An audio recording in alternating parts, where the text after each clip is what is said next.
Good evening, afternoon, and good morning, ladies and gentlemen. This is Mr. Margaron and Mr. Walter's flipped lesson, absolutism in France, or as what we like to say, absolutism where it worked best. All right, in this lesson today, ladies and gentlemen, you are going to see the best example of an absolute monarch. We've talked about absolutism in England, we've talked about it in Spain, we've talked about it in Russia. Now we're going to focus on it in France. All right, this is the best example of an absolute monarch. This is King Louis the 14th. But it takes a little while to get to King Louis XIV, and I am going to give you a little backstory on how we get to Louis XIV.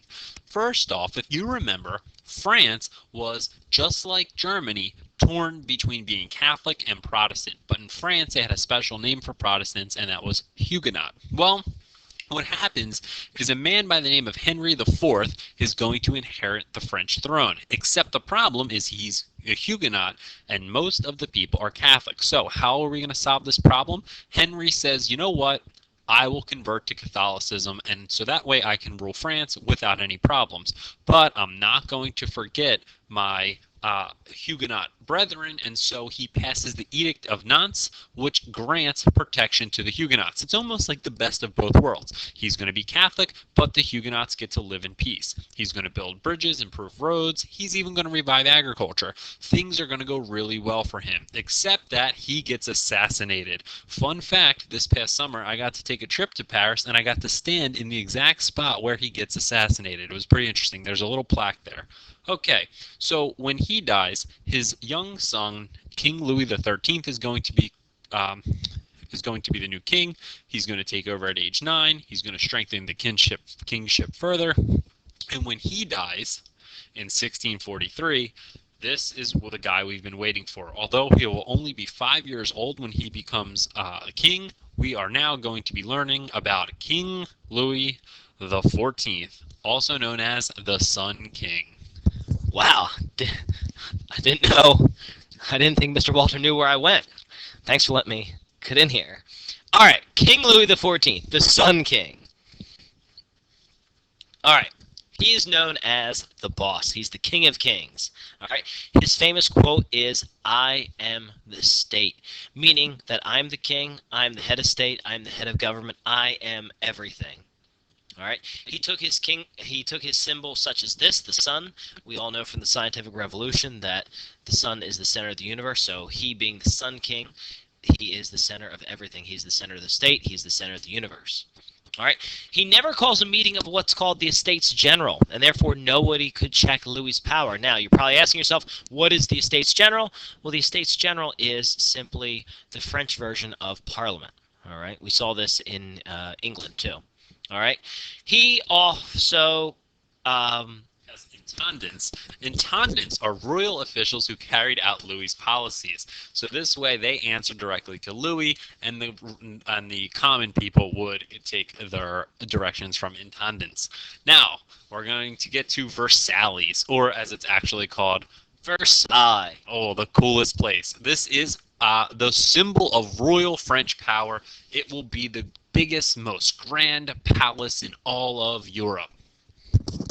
All right, ladies and gentlemen, you can actually see Versailles from outer space. It's about 14 miles outside of Paris. Fun fact, I went there this summer, and it was an incredible place to be and to stand and witness all this, where all this history took place. And a couple of pictures. This is from one of the halls.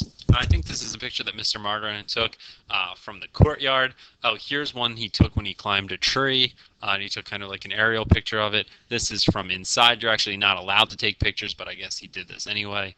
This is Louis's bedroom. It's kind of cool, very ornate. All right, so let's talk a little bit about what Versailles is. This is the place where Louis perfects the most elaborate ceremony showing how important he is, and it occupies the noble's time. Just to give you an example of a ridiculous ritual that he would have, it would be called the levee, or known as the rising, and nobles would complete this process of basically helping Louis get dressed and awake in the morning.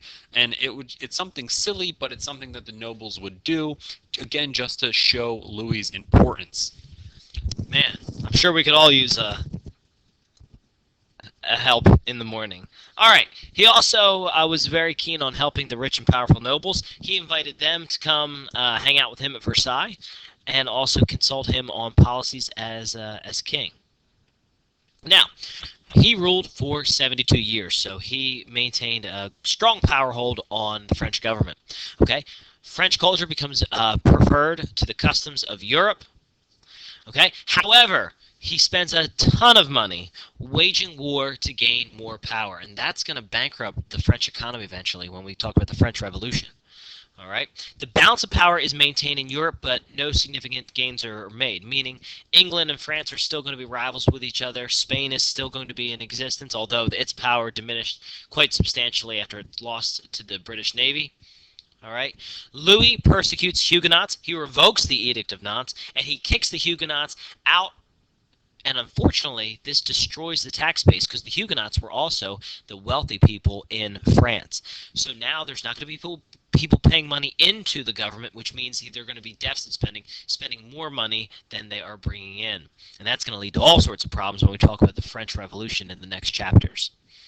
If you feel that Mr. Walter and I have spoken too fast, you can watch this stupendous video again. Please make sure you're filling out your notes in the Flip Classroom guided reading packet. If you have any questions, you can always email us or hit us up on Edmodo.